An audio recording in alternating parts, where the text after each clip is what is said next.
invitarles que abran su Biblia en Primera Tesalonicenses capítulo 5. Primera Tesalonicenses capítulo 5, y vamos a leer a partir del versículo 16 al versículo 22. La palabra del Señor nos dice así: estén siempre gozosos, oren sin cesar, den gracias en todo, porque esta es la voluntad de Dios para ustedes en Cristo Jesús. No apaguen el espíritu, no menosprecien las profecías, antes bien examínenlo todo cuidadosamente, retengan lo bueno, absténganse de toda forma de mal. Padre, te damos gracias por tu palabra, que es siempre firme, siempre fiel. Y te damos gracias porque a través de ella tú nos instruyes, tú nos enseñas en cómo debemos vivir a nivel personal y cómo debemos vivir en la iglesia. Yo te pido que tú nos hables a través de este pasaje, Señor, que hoy vamos a considerar. Y te pido que tu Espíritu Santo, Señor, pueda ayudarnos, ilustrándonos, iluminándonos el corazón de manera que podamos comprender tu voluntad. En el nombre de Jesús. Amén. La semana pasada nosotros comenzamos a hablar acerca de nuestra relación con Dios. El Espíritu Santo nos ha enseñado que cuando Dios nos salvó, Él nos concedió el incomparable privilegio y el supremo honor de poder tener una relación personal y cercana con Él. Efesios 3 nos dice claramente que en Cristo Jesús, nuestro Señor, tenemos libertad y acceso con confianza a Dios por medio de la fe en Él. Pero ¿cómo vivimos esa relación con Dios? ¿Cómo desarrollamos esa relación personal, cercana con nuestro Dios? Pues en Primera Tesalonicenses capítulo 5, a partir del versículo 16, el Espíritu Santo nos ha estado enseñando cómo hacerlo. La semana pasada nosotros examinamos versículos 16, 17 y 18, en donde el Espíritu Santo nos ha enseñado 3 claves para vivir en esa relación y para desarrollar nuestra relación con Dios. Él nos ha dicho que desarrollamos esa relación con Dios y vivimos en esa relación, número 1, estando siempre gozosos, sin importar nuestras circunstancias. ¿Cómo podemos vivir gozosos en medio de las tribulaciones y las adversidades de la vida? Al reflexionar y tener siempre presente en nuestra mente, en nuestro corazón, todas las inigualables bendiciones, privilegios espirituales que nosotros tenemos en Cristo. La segunda instrucción o la segunda clave es orando sin cesar, todos los días, a toda hora, en todo momento, involucrando al Señor en nuestra vida diaria, en nuestras actividades diarias. Y número 3, dando gracias a Dios en todo, porque estas 3 cosas constituyen parte de lo que es la voluntad de Dios para nuestra vida. Podemos darle gracias en todas las cosas, y la única manera en que nosotros podemos vivir agradecidos con Él, si nosotros reconocemos que Dios es infinitamente soberano e infinitamente sabio, que gobierna todas las circunstancias por las que nosotros pasamos, controla absolutamente todo y destina todas las cosas para su gloria y para nuestro provecho eterno. Tal como vimos en Romanos capítulo 8, todas las cosas cooperan para bien para quienes amamos a Dios. De tal manera que hoy vamos a continuar con el tema de nuestra relación con Dios. Y en versículos 19 y 20 el Señor añade otras 2 claves para vivir y desarrollar nuestra relación con Dios. Y esas 2 claves, que sería la clave número 4 y la clave número 5, es número 1, en este caso número 4, no apagar el espíritu. ¿Cómo desarrollamos nuestra relación con Dios? No apagando el espíritu. Y número 5, no menospreciando las profecías. Ahora bien, Debemos saber que hay diferentes maneras en que este pasaje ha sido entendido. Un abordaje ha sido el tratar versículos 19 al 22 como un solo tema, como una unidad.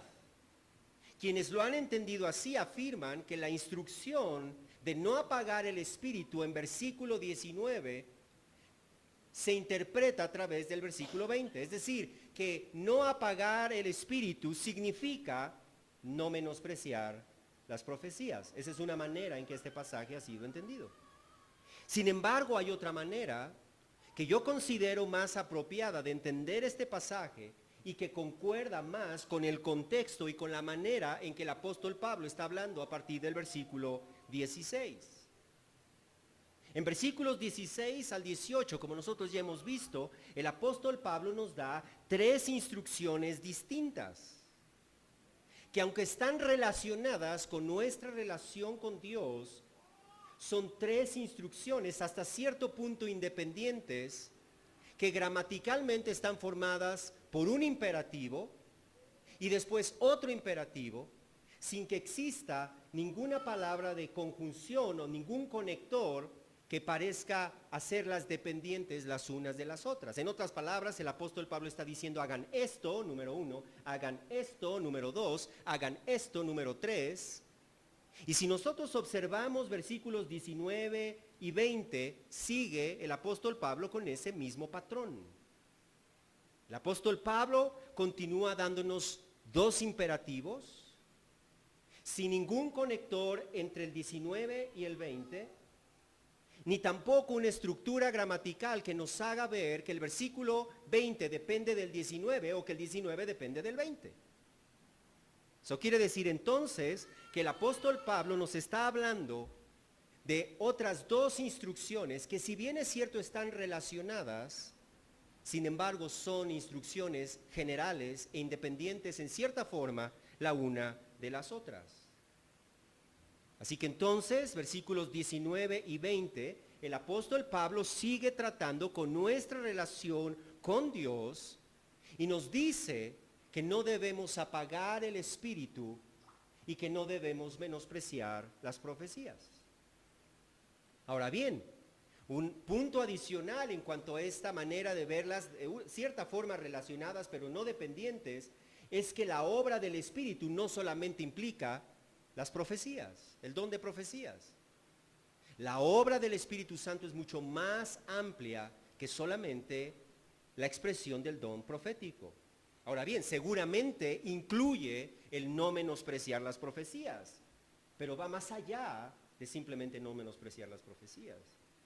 Así que entonces, cuando el Espíritu Santo está diciéndonos a través del apóstol Pablo que nosotros no debemos apagar el espíritu, lo que él nos está diciendo es que no debemos estorbar, como vamos a ver más adelante, no debemos estorbar la obra del Espíritu Santo en nuestra vida, en todas las áreas en que el Espíritu Santo obra en nuestras vidas.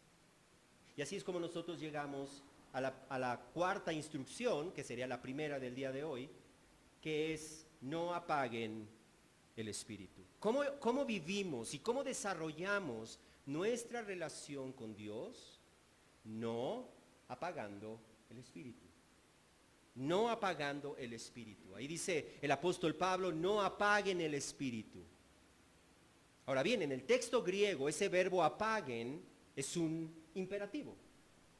Y eso significa, como ya hemos visto, que es una orden, que es un mandamiento, que no es opcional para el cristiano. El Señor nos está ordenando: no apaguen el espíritu. Es una orden.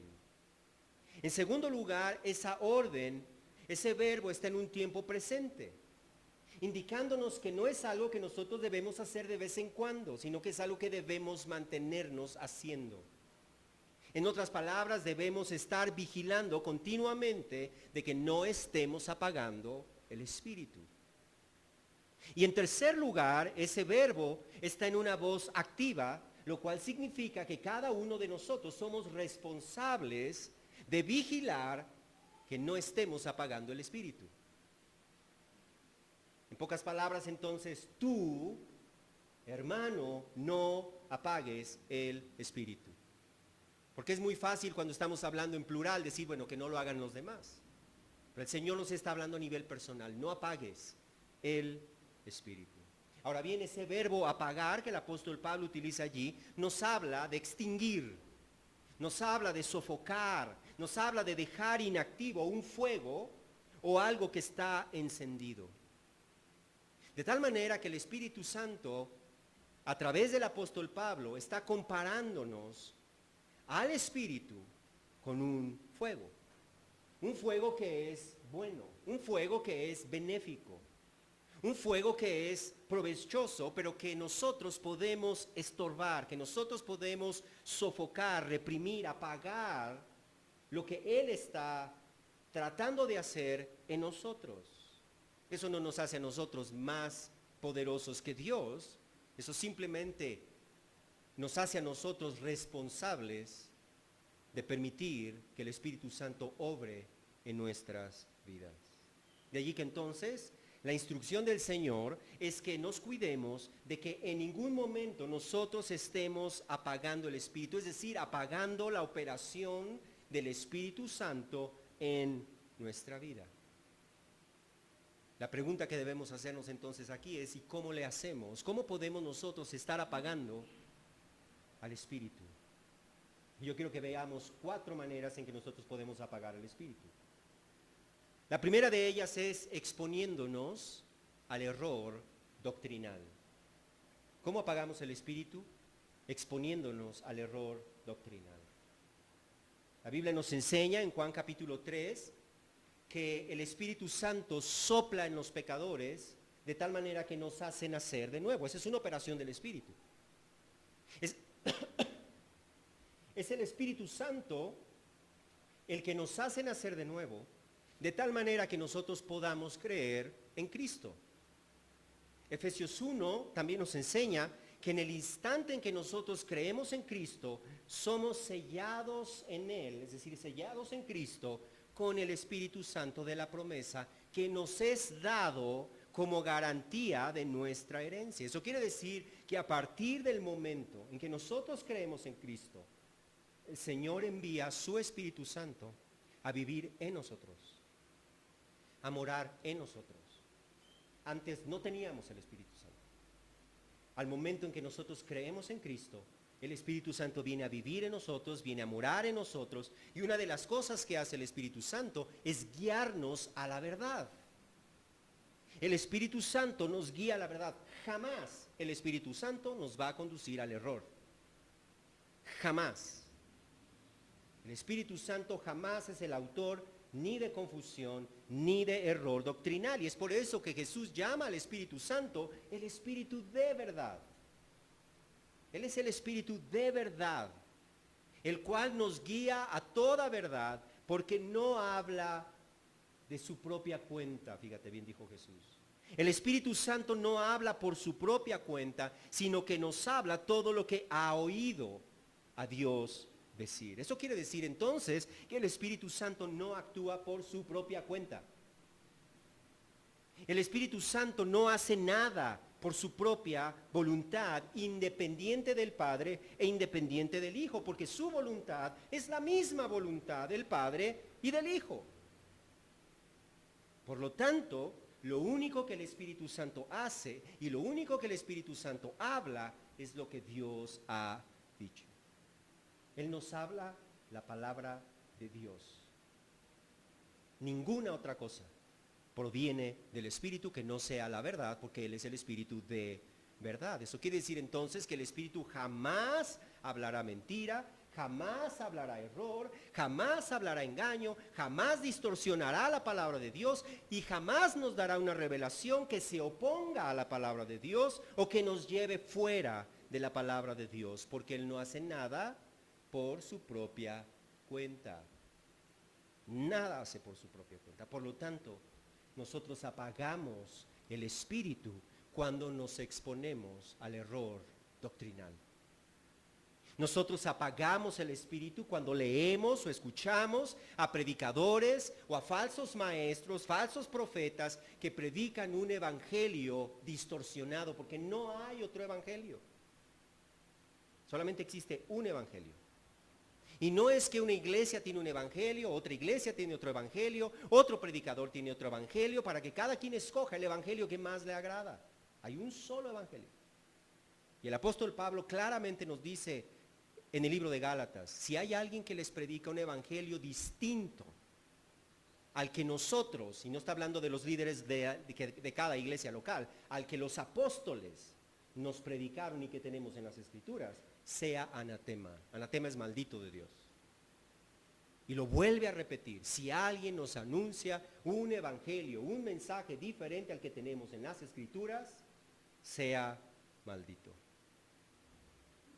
Así que nosotros nos exponemos, cuando nosotros nos exponemos al error doctrinal, estamos apagando el Espíritu. De igual manera, entonces, si el Espíritu Santo nos guía a la verdad y su intención es llevarnos a la verdad, nosotros apagamos el Espíritu cuando descuidamos la verdad.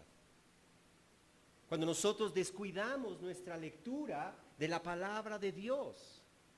Cuando nosotros faltamos a la iglesia por cualquier razón donde nos instruyen en la palabra de Dios de manera que crezcamos y que seamos creyentes más firmes, más sólidos en la palabra. Apagamos el Espíritu. Cuando no aprovechamos las oportunidades que tenemos en nuestra iglesia local de prepararnos en el estudio de la palabra de Dios. Apagamos el Espíritu.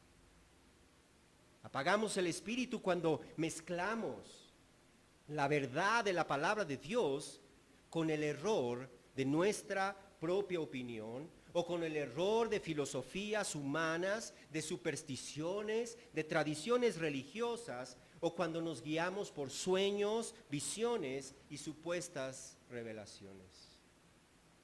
Apagamos el Espíritu. Y es por eso que nosotros necesitamos regresar al fundamento que son las Escrituras.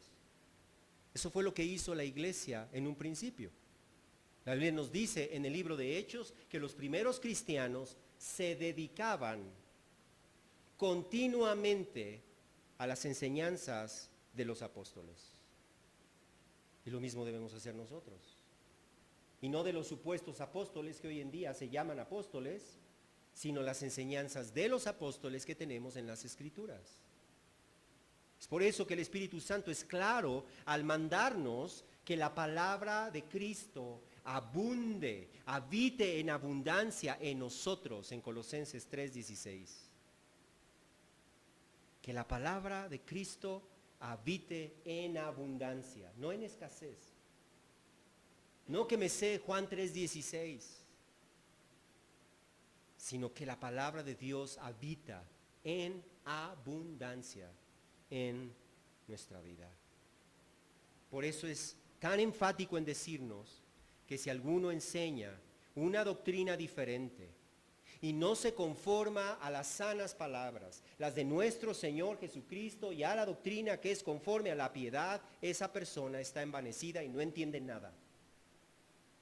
No importa cuántos títulos honoríficos tenga. No importa los grados académicos, maestrías, doctorados, licenciaturas que tenga en teología. Si esa persona no se conforma a las sanas palabras, las de nuestro Señor Jesucristo, y a la doctrina que es conforme a la piedad, no entiende nada.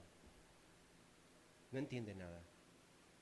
Es por eso entonces que nosotros debemos examinar toda enseñanza y toda doctrina, no con nuestras propias opiniones, no con lo que me gusta a mí o no me gusta, no tampoco con nuestras propias tradiciones personales o tradiciones religiosas, sino con la palabra de Dios. Y es por eso que el apóstol Pablo nos advierte también en el libro a los Colosenses, diciendo, miren, Colosenses 2:8, miren, en otras palabras, tengan cuidado, suma precaución, miren, que nadie los haga cautivos por medio de su filosofía y vanas sutilezas, según la tradición de los hombres, conforme a los principios elementales del mundo y no según Cristo. Y luego añade en versículos 18 y 19, nadie los defraude, que nadie les robe de su premio, deleitándose en la humillación de sí mismo y en la adoración de los ángeles, basándose en las visiones que ha visto, hinchado sin causa por su mente carnal, pero no haciéndose a la cabeza, que es Cristo, de la cual todo el cuerpo, nutrido y unido por las coyunturas y ligamentos, crece con un crecimiento que es de Dios. Así que una manera de no apagar el espíritu es alimentándonos continuamente y exclusivamente con la verdad de la palabra de Dios y basando nuestra fe y nuestra práctica en lo que dice las Escrituras. Número 1, ¿cómo podemos apagar el espíritu? Exponiéndonos al error doctrinal. Número 2, ¿cómo podemos apagar el espíritu? Desobedeciendo la palabra de Dios. Desobedeciendo la palabra de Dios. Porque el Espíritu Santo no nos enseña la palabra de Dios para que luego nosotros vivamos en desobediencia a ella. El Espíritu Santo nos enseña la palabra de Dios, nos enseña la voluntad de Dios, de manera que nosotros al entender esa palabra de Dios, cambiemos nuestra manera de pensar y cambiemos nuestra manera de vivir. Claro, eso no se produce de la noche a la mañana, es un proceso, pero debemos hacernos a la tarea, porque ese proceso no ocurre sin nuestro trabajo, sin nuestro esfuerzo. Eso quiere decir entonces que cuando nosotros escuchamos la palabra de Dios, sea que la estamos leyendo, sea que la estamos escuchando predicada, ¿qué debemos hacer? Debemos detenernos al final y decir, ok, ¿qué es lo que yo tengo que cambiar de mi manera de pensar? ¿Qué es lo que yo tengo que cambiar en mi manera de vivir en base a lo que yo he escuchado, a lo que el Espíritu Santo me ha hablado? Y entonces empezar a poner manos a la obra en eso, en ese proceso. Pero cuando nosotros no hacemos eso, entonces nosotros apagamos el Espíritu. ¿Por qué? Porque es el Espíritu Santo el que nos capacita, no solamente nos revela, no solamente nos ilumina para que nosotros podamos entender la voluntad de Dios, sino que nos capacita para hacer la voluntad de Dios. No podemos hacer la voluntad de Dios por nuestras propias fuerzas. Podemos tener quizá la intención, pero no tenemos la habilidad, el poder de hacerlo. Es el Espíritu Santo el que infunde en nosotros ese poder sobrenatural para andar conforme a su voluntad. Y es por eso que el apóstol Pablo nos dice en el libro de Gálatas, en el capítulo 5, versículo 16, nos dice, anden por el Espíritu. Y como resultado, fíjate bien, anden por el Espíritu y como resultado no cumplirán los deseos de la carne. ¿Cuál es la clave para no cumplir los deseos de mi carne? Andar por el Espíritu. Y andar por el Espíritu significa que yo escucho la instrucción del Espíritu, la cual viene en la palabra, porque Él nos guía siempre a la verdad y no fuera de la verdad. Y entonces obedezco confiando en que Él pone en mí no solo el querer, sino el hacer de su voluntad. Anden por el Espíritu y no cumplirán los deseos de la carne. De igual manera, Romanos 8:13 también nos dice, si por el Espíritu hacen morir las obras de la carne, vivirán. ¿Cómo hacemos morir las obras de la carne? Por el Espíritu. Por el Espíritu. De igual manera, 2 Corintios 3:17 nos dice que donde está el Espíritu del Señor, hay libertad. Si tenemos el Espíritu de Dios, hay libertad en andar conforme al Espíritu de Dios. Efesios 3:16 también nos dice que los cristianos somos fortalecidos con poder por su Espíritu en el hombre interior. Los cristianos somos fortalecidos con poder por su Espíritu en el hombre interior. Efesios 3:16. De igual manera, 2 Corintios 3:18 nos dice que nosotros los cristianos, con el rostro descubierto, contemplando como en un espejo la gloria del Señor, estamos siendo transformados de gloria en gloria, en la misma imagen como por el Señor, el Espíritu. ¿Quién está haciendo esa transformación en nosotros? Es el Espíritu de Dios. Es el Espíritu de Dios. Y el Espíritu de Dios produce en nosotros, como vemos en Efesios 5, su fruto en nosotros. su fruto en el cristiano, que es amor, gozo, paz, paciencia, benignidad, bondad, fidelidad, mansedumbre, dominio propio. Ese es el fruto del Espíritu. De tal manera que nosotros apagamos al Espíritu cuando andamos en la carne, cuando ignoramos al Espíritu que dentro de nosotros siempre nos advierte, siempre nos dice detente, siempre nos dice no hagas esto, no digas aquello.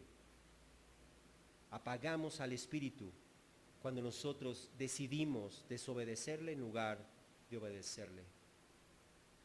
Es por eso que Jesús dijo, si alguno me ama, guardará mi palabra. Guardará mi palabra. Si alguno no me ama, no guardará mis palabras. Jesús también dijo en Lucas 6, versículos 47 al 49, hablando acerca de esta obediencia a la palabra, usó una ilustración y dijo, todo el que viene a mí y oye mis palabras y las pone en práctica, les mostraré a quién es semejante. Es semejante a un hombre que al edificar una casa, cavó hondo, echó cimientos sobre la roca, y cuando vino una inundación, el torrente dio con fuerza contra aquella casa, pero no pudo moverla. ¿Por qué? Fíjate bien, porque había sido bien construida. Pero luego añadió, pero el que ha oído, pero no ha hecho nada, es semejante a un hombre que edificó una casa sobre tierra, sin echar cimiento. Y el torrente dio con fuerza contra ella y al instante se desplomó. Y fue grande la ruina de aquella casa. ¿De qué tipo de personas somos nosotros? ¿Escuchamos la palabra de Dios? Pues debemos también esforzarnos por ponerla en práctica en nuestra vida. De tal manera que no apaguemos el Espíritu. Tercera manera en que apagamos el Espíritu, negándonos a servir a Cristo. Negándonos a servir a Cristo. El apóstol Pablo nos dice en Romanos 5:5 que el amor de Dios ha sido derramado en nuestros corazones por el Espíritu Santo que nos fue dado. Dios ha derramado su corazón en cada cristiano por medio del Espíritu Santo que nos es dado. Y ese amor de Dios se refleja a través de nuestro servicio. De hecho, el apóstol Pablo nos dice en Gálatas 5 que nos sirvamos por amor los unos a los otros. Jesús también enseñó eso. Después de haberles lavado los pies, una labor de servicio a sus discípulos, les dijo lo siguiente: si yo, el Señor y el Maestro, les lavé los pies, ustedes también deben lavarse los pies unos a otros, porque les he dado ejemplo para que como yo les he hecho, ustedes también hagan. Así que el Espíritu Santo nos lleva a servirnos unos a otros, a servirnos unos a otros. Por lo tanto, negarnos a servir a los hermanos en la iglesia es apagar el Espíritu. Es apagar el Espíritu, porque Él nos lleva a servirnos, porque de esa manera nosotros servimos a Cristo y Él nos ordena que debemos servir a Dios. De igual manera, Dios nos ha dado dones. Cada cristiano ha recibido un don o varios dones sobrenaturales del Espíritu Santo. ¿Y para qué son esos dones? Esos dones no son para levantarse a sí mismo. Esos dones no son para hacerse notorio a sí mismo. Esos dones son para servir al cuerpo de Cristo. Para servir al cuerpo de Cristo. El apóstol Pedro nos dice en ese sentido, en su primera carta, en el capítulo 4, versículo 10, nos dice que según cada uno. Así que si tú piensas, es que yo no he recibido un don sobrenatural de Dios, estás equivocado, estás equivocada. Porque cada uno, dice, hemos recibido un don especial, pero fíjate bien lo que dice después: úsenlo. Úsenlo. ¿Cómo? Sirviéndose unos a los otros como buenos administradores de la multiforme gracia de Dios. Debemos servirnos. Apagamos el Espíritu cuando no nos servimos. En cambio, servir a los hermanos y usar los dones y talentos que Dios nos ha dado para el servicio es una manera en que nosotros avivamos el Espíritu, mantenemos ese fuego del Espíritu en nosotros. Finalmente, ¿cómo nosotros apagamos el Espíritu? Negándonos a anunciar a Cristo. Negándonos a anunciar a Cristo, negándonos a evangelizar. Hechos 1:8 de hecho nos dice, debemos recordar nosotros que ahí el Señor les dice, recibirán poder cuando haya venido sobre ustedes el Espíritu Santo y me serán testigos. Nosotros recibimos junto con el Espíritu Santo el poder sobrenatural de Dios para poder dar testimonio acerca de Jesús. Eso significa que cada vez que nosotros estamos hablando de Jesús, las palabras de Dios, el genuino evangelio, ¿sabes quién está obrando a través de ti? El Espíritu Santo está obrando con poder. No eres nada más tú quien está diciendo una filosofía humana, ideas de hombres, y es tu propia ideología. Es más, ni siquiera tienes que decir, es que bueno, yo pienso, yo creo, no quiero ser enfático y no quiero ser dogmático en esto, perdóname. Pero el Evangelio es la verdad y el poder de Dios para salvación de todo aquel que cree. Y no tenemos nosotros por qué sentirnos atemorizados como si fuera una de tantas ideologías o filosofías humanas. Es la palabra de Dios, es la verdad de Dios.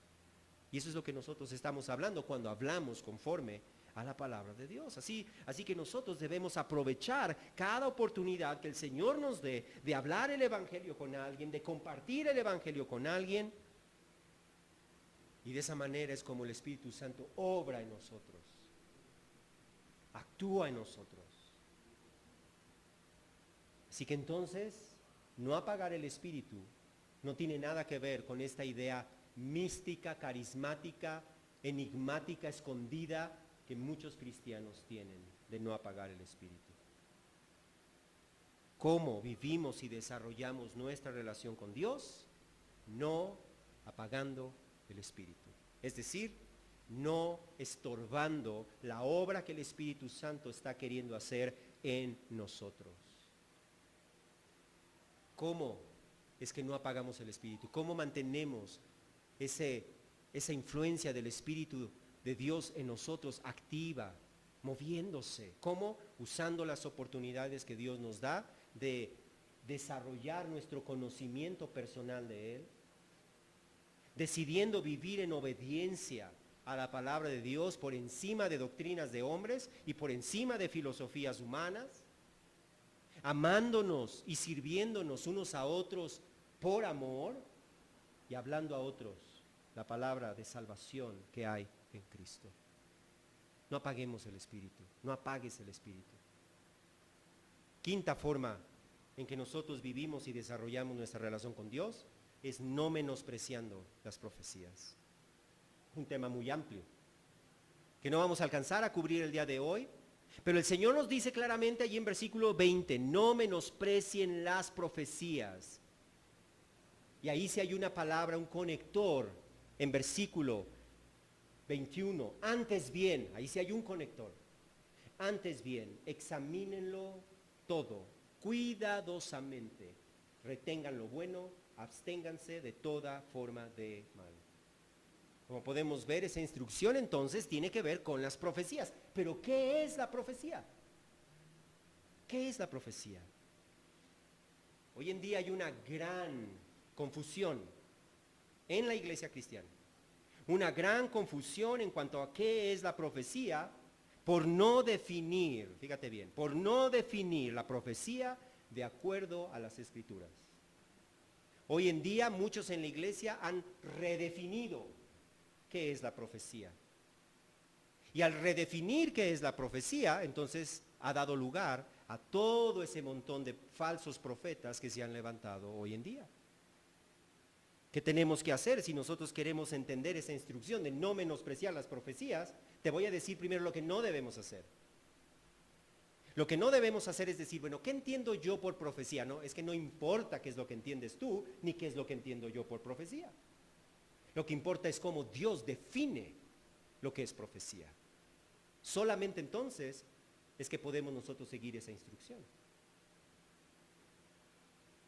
Hoy en día, digo nuevamente, hay una gran confusión porque hoy más que nunca es necesario definir qué es la profecía Porque la gran mayoría de las iglesias en México son carismáticas.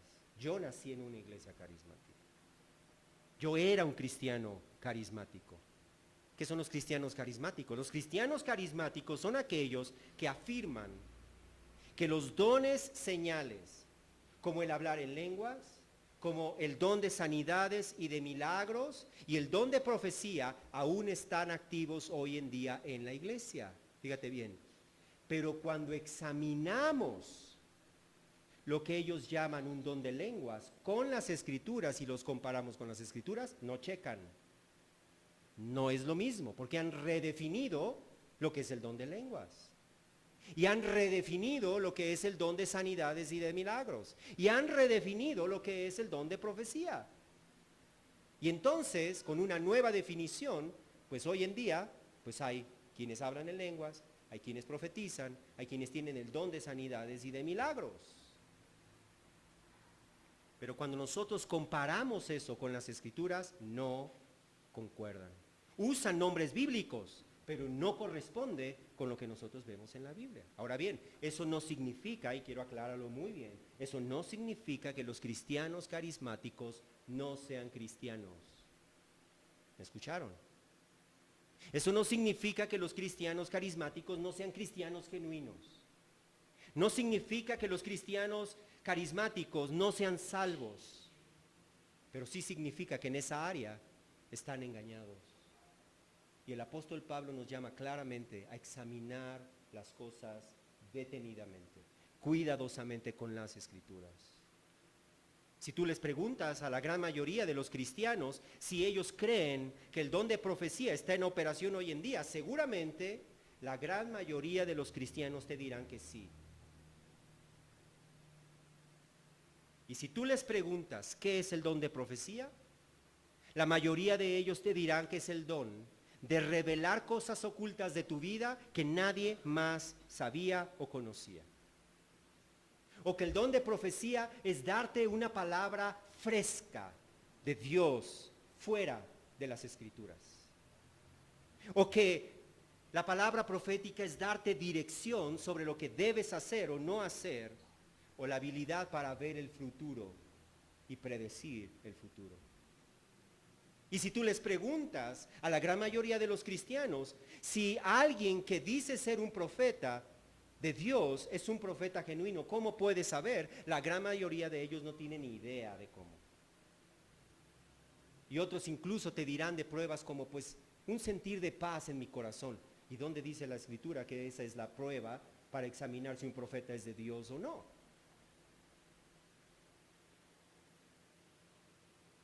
Es que me dijo lo que nadie más sabía. ¿Dónde dice la escritura que esa es la única prueba para saber que un profeta proviene de Dios o es un falso profeta? ¿Qué es entonces el don profético? ¿Qué es la profecía, bíblicamente hablando? El día de hoy necesitamos definir y echar los fundamentos de qué es el don bíblico de profecía. La primera vez que nosotros vemos esa palabra es en el libro de Génesis, en donde habla acerca de Abraham, diciendo que Abraham era profeta. La segunda vez que nosotros vemos esa palabra profeta, la encontramos en Éxodo. Y en Éxodo capítulo 7, el Señor mismo nos da una ilustración de qué es la profecía. Allí en Éxodo capítulo 7, el Señor le dijo a Moisés, versículo 1, mira, yo te hago como Dios para Faraón. No le dice yo te hago Dios. Está usando una ilustración. Yo te hago como si tú fueras Dios para Faraón y tu hermano Aarón será tu profeta. Fíjate bien. Tú hablarás todo lo que yo te mande y Aarón, tu hermano, hablará a Faraón para que deje salir de su tierra a los hijos de Israel. ¿Te das cuenta? En esta ilustración, Dios le dice a Moisés, haz de cuenta que vas a tomar mi lugar, como si tú fueras yo. Yo te voy a decir lo que tú debes decir, y Aarón va a repetir o a comunicar lo que tú digas. en mi nombre. Esa palabra profeta es la misma palabra que aparece en Génesis. Esa palabra profeta es la palabra hebrea naví, que significa portavoz, significa un vocero, significa alguien que habla con autoridad en lugar de otro. Esto es un profeta. Un profeta entonces es un portavoz de Dios. Es un vocero que Dios escoge para comunicar sus palabras.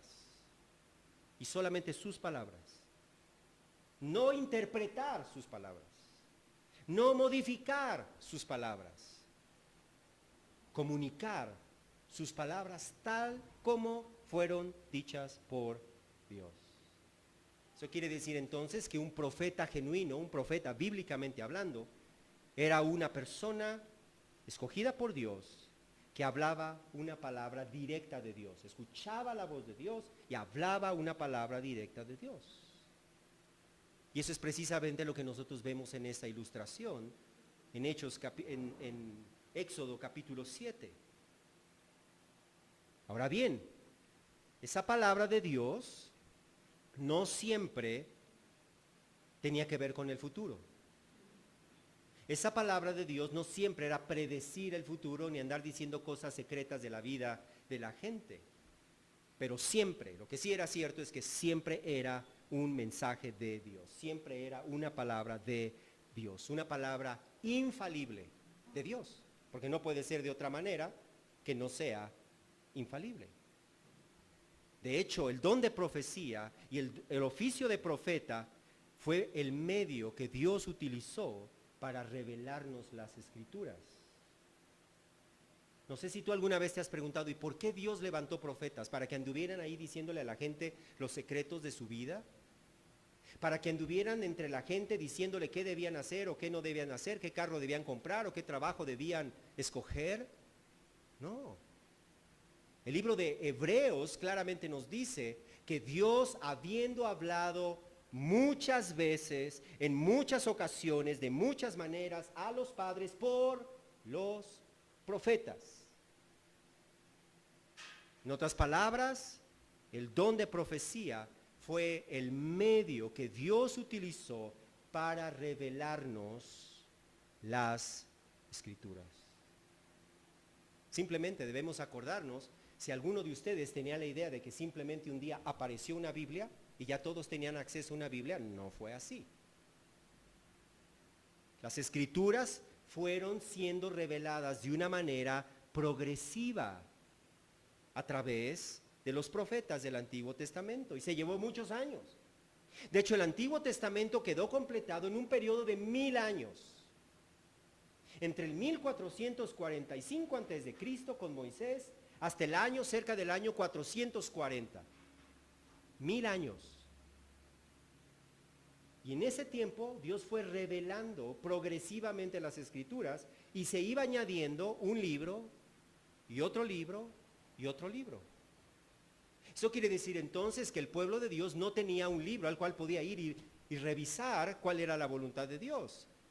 De tal manera que en ese tiempo Dios iba revelando su voluntad, Dios iba revelando su palabra y dando instrucción a su pueblo a través de los profetas. Y por eso el libro de Hebreos nos dice eso. Dios habló muchas veces, de muchas maneras, a los padres por los profetas. De tal manera que esas profecías fueron siendo escritas, las profecías de Isaías, las profecías de Jeremías, las profecías de Oseas, de Jonás, de Amós, Ezequiel, Daniel, y vinieron a formar las Escrituras del Antiguo Testamento. Y es por eso que el apóstol Pedro, en su segunda carta, el apóstol Pedro llama, fíjate bien, a las Escrituras, las llama la palabra profética más segura. La palabra profética más segura. Este libro es palabra profética. Este libro es profecía. ¿Quieres escuchar una palabra profética? Abre este libro. ¿Quieres escuchar y recibir dirección de parte de Dios, profética, abre este libro, porque este libro es la palabra profética más segura. Y luego fíjate bien, añade, a la cual hacen bien en prestar atención como a una lámpara que brilla en el lugar oscuro. Vivimos en un lugar oscuro. Y no dice que andes prestando atención y poniendo la profecía extra bíblica como una lámpara que brilla en el lugar oscuro. Ese lugar es para la palabra profética más segura, a la cual hacemos bien en prestar atención, y nos dice hasta cuándo. Hasta que el día despunte y el lucero de la mañana aparezca en sus corazones. Y luego añade en versículo 20, pero ante todo sepan esto, fíjate bien, ante todo sepan esto, que ninguna, ¿cuántas? Ninguna profecía de la Escritura es asunto de interpretación personal. Pues ninguna profecía fue dada jamás por un acto de voluntad humana, sino que hombres inspirados por el Espíritu Santo hablaron de parte de Dios. Fíjate bien. Toda la Escritura es la palabra profética más segura. ¿Por qué? Porque es la palabra infalible de Dios, comunicada sin error a través de un medio humano con error.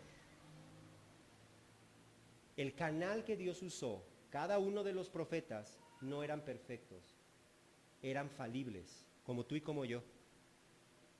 Eran pecadores, como tú y como yo. Amaban a Dios, querían a Dios. Aún el profeta Isaías, uno de los profetas más extraordinarios, cuando él contempla la gloria de Dios, dice: ay de mí, que soy un hombre de labios inmundos. Hombres imperfectos. Pero fíjate bien, allí está lo asombroso y sobrenatural del don profético. Dios se encargó sobrenaturalmente de que la palabra comunicada de Dios al profeta no fuera distorsionada por el profeta imperfecto, para que no fuera a salir chueca. Eso es lo que hace a este don sobrenatural. No solamente es lo que dice, sino es que Dios actúa a través de un canal imperfecto, pero Dios se encargaba de que la palabra profética saliera pura, limpia, sin error. De allí que entonces el profeta, conforme a las Escrituras, el profeta de Dios no se equivocaba, ni cometía error alguno en nada cuando hablaba: así dice el Señor. Cero error, cero distorsión.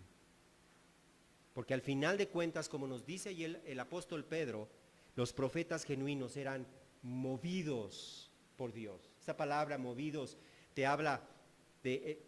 es una palabra que se usaba en ese tiempo para hablar de cómo el viento mueve un barco. Un barco enorme, ¿cómo puede ser movido por el viento?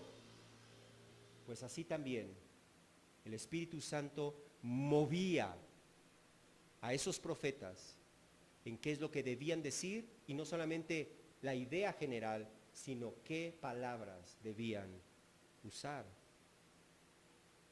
Ellos fueron inspirados, esa palabra realmente allí es movidos, llevados por el Espíritu Santo para hablar una palabra infalible, perfecta, probada de Dios. De hecho, como nosotros vamos a ver la próxima semana, Dios enseñó a su pueblo en las Escrituras que el profeta que se equivocaba una sola vez, fíjate bien, una sola vez, ese profeta debía ser desechado como un falso profeta de Dios, debía ser juzgado y debía ser sentenciado a muerte. Tolerancia cero. Tolerancia cero. Así eran probados los profetas. Como vamos a ver la próxima semana, si en algo que ellos decían se equivocaban, no se cumplía, ese profeta, dice Dios, es un falso profeta. Y muchos hoy en día dicen: bueno, sí se equivocó, pero en esto sí le atinó. Eso no es lo que dice la Escritura, ¿eh? La Escritura dice, ok, si se equivocó, falso profeta, de una vez para siempre. No dice, bueno, dale otra oportunidad, oye, es un canal humano, todos somos humanos, porque el don sobrenatural de profecía significaba que Dios usaba ese vaso y no había ninguna alteración a pesar de que ese vaso fuera imperfecto. Podemos ver nosotros eso también en el Nuevo Testamento. En el Nuevo Testamento nosotros tenemos el ejemplo del profeta Ágabo, un profeta del Nuevo Testamento en el libro de Hechos. Y cuando Ágabo profetizó, cero error. Y la Biblia se encarga en el libro de Hechos de decirnos, y no se equivocó, digo, por si alguien tenía dudas, no se equivocó. Una vez, es curioso que una vez, fíjate bien, que Dios a través del don profético, Él dio las escrituras del Antiguo Testamento, entonces la profecía cesó. Cesó. Una vez que Dios terminó con el Antiguo Testamento, no más profetas. Y es por eso que desde el año 440 más o menos, hasta que llegó Juan el Bautista, se les llama los 400 años de silencio. No profetas. ¿Por qué no profetas? Porque Dios no estaba trayendo nueva revelación. Hasta que apareció Juan el Bautista, hasta que apareció Jesús. ¿Por qué? Porque las escrituras del Antiguo Testamento necesitaban de las escrituras del Nuevo Testamento. Y entonces Dios nuevamente volvió a reavivar ese ministerio profético para traer instrucción y la revelación de su palabra que nosotros hoy en día tenemos en nuestro Nuevo Testamento. Así que entonces, por eso en el Nuevo Testamento nosotros volvemos a ver profetas. Por eso en el Nuevo Testamento nosotros volvemos a ver el don de profecía en operación. Pero ese don de profecía no fue distinto al don de profecía en el Antiguo Testamento. El profeta debía hablar de manera infalible cuando estaba hablando palabra de Dios. Infalible. Y de hecho, el don de profecía junto con el don apostólico se convirtieron en el fundamento de la iglesia cristiana. Fíjate bien, Efesios capítulo 2 nos dice cuál es la función de los profetas. Nuevamente llegamos al Nuevo Testamento y nos volvemos a hacer la misma pregunta. ¿Cuál es la función de los profetas? ¿Es andar en las iglesias revelando los secretos de las personas que nadie más conocía? ¿Los pensamientos de su corazón? ¿Cuál era el propósito de Dios? Fíjate bien, Efesios capítulo 2, versículo 19. Así pues, hablándole a la iglesia, ya no son extranjeros, ya no son extraños ni extranjeros, sino que son conciudadanos de los santos y son de la familia de Dios, versículo 20, edificados sobre el fundamento de los apóstoles y profetas, siendo Cristo mismo la piedra angular, en quien todo el edificio bien ajustado va creciendo para ser un templo santo en el Señor, en quien también ustedes son juntamente edificados para morada de Dios en el Espíritu. Fíjate bien lo que el apóstol Pablo está haciendo aquí. Él está comparando a la iglesia con un edificio. Un edificio que necesita cimientos. Y esos cimientos son los apóstoles y profetas del Nuevo Testamento. Ellos, los apóstoles y profetas del Nuevo Testamento, fueron el cimiento para la iglesia. Los cimientos, aquí y en China, siempre se ponen una sola vez. Antes de edificar un edificio, ¿qué haces? Pones cimientos. Y una vez que tú pones los cimientos, empiezas a construir sobre los cimientos. Pero no llegas al primer piso y vuelves a echar otra vez cimientos. Y luego llegas al segundo piso y vuelves a poner cimientos otra vez. Y luego al tercer piso y cimientos otra vez. Los cimientos quedaron una sola vez, definitivo, enterrados Y de ahí es de donde la iglesia o el edificio cobra su fuerza y se sostiene. Esa era la función de los apóstoles y profetas del Nuevo Testamento. Ser el fundamento, ser los cimientos sobre el cual la iglesia sería edificada. ¿Necesitamos nuevos cimientos? No, ya se echaron. Ellos fueron los cimientos. Fueron el medio. ¿Cómo es? ¿Por qué fueron los cimientos? Porque ellos fueron el medio que Dios usó para comunicar su palabra cuando el Nuevo Testamento no existía. Nuevamente el mismo punto. Imagínate, viaja en el tiempo hacia el siglo I. Tenían las escrituras del Antiguo Testamento, pero no se les despertaron un día y fueron a la iglesia el domingo y ya existía Mateo, Marcos, Lucas, Juan. No fue así. Fue a través del tiempo. ¿Cómo la iglesia entonces, mientras iba desarrollándose la escritura del Nuevo Testamento, que se llevó más o menos 50, 60 años, cómo es que la iglesia recibía instrucción en la palabra de Dios? A través de las enseñanzas de los apóstoles y a través de las profecías que Dios usó para comunicar y revelar su voluntad a la iglesia. De esas profecías y de esas enseñanzas de los apóstoles es que nosotros tenemos el Nuevo Testamento. Para eso se usó. Esa era su función.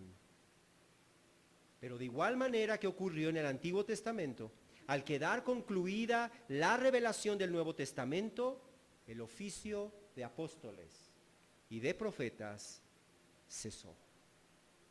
¿Por qué cesó? Porque Dios ya no está trayendo nueva revelación. Con el libro de Apocalipsis cesó la revelación de Dios. Cesó la revelación de Dios. Apocalipsis 22 claramente nos dice que no hay nueva revelación. Ya no hay más palabra de Dios fuera de las Escrituras, porque si aún hubiera profetas hoy en día, fíjate bien, por definición, bíblicamente, lo que está hablando, al ser palabra de Dios, tiene la misma autoridad que este libro, que es palabra de Dios. Y por lo tanto, sea de una manera implícita o explícita, estaríamos añadiendo al libro de Apocalipsis.